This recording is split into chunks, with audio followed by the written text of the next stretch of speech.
हाय, hello, नमस्कार. कशा आहात मंडळी? मजेत ना? मजेतच असलं पाहिजे. मी मृणाल तुमचं सर्वांचं आपल्या यूट्यूब चॅनलमध्ये स्वागत करत आहे. चला तर मग आज आपण पाहणार आहोत आगळीवेगळी रेसिपी.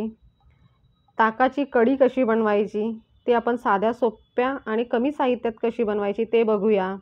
चला तर मग आपण रेसिपीला सुरुवात करूया.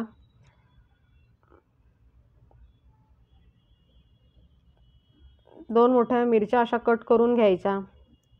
7-8 लसूण पाकळ्या घ्यायच्या. अर्धा चमचा आपण जिरं घेतलं आणि हे आता आपण मिक्सरला वाटून घेऊया. थोडी जाडसरच पेस्ट करायची.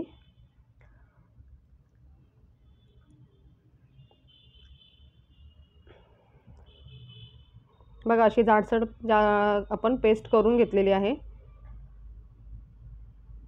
तर आपण कढई ठेवली आणि त्या कढईमध्ये आधीच ताक आपण काढून घेतलं होतं. त्याच्यामध्ये हे आपण त्या ताकामध्ये आपण हे पेस्ट टाकून घेऊया.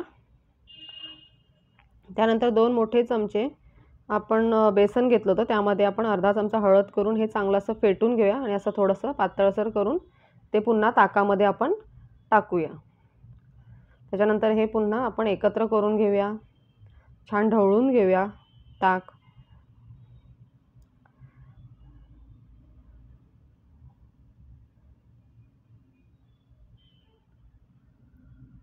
गॅस चालू करून आपण कमी गॅसवरती हे कंटिन्यू असं ढवळत राहायचं. हे असं कंटिन्यू ढवळल्यामुळे काय होतं, तर आपली जी कढी आहे ती अशी दाटसर येते आणि कढी फुटत नाही. बघा चांगली उकळ आलेली आहे. तर आपण आता त्याला वरून फोडणी देऊया. तेल गरम करायला ठेवलं.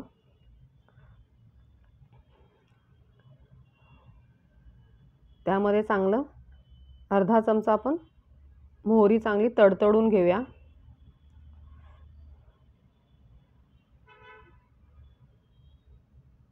7-8 आपण चांगल्या त्याच्यामध्ये कढीपत्ता, मोहरी चांगली तडतडल्यानंतर त्यामध्ये कढीपत्ता टाकूया. कढीपत्ता चांगला असा त्यामध्ये तेलामध्ये चांगला फ्राय करून घ्यायचा.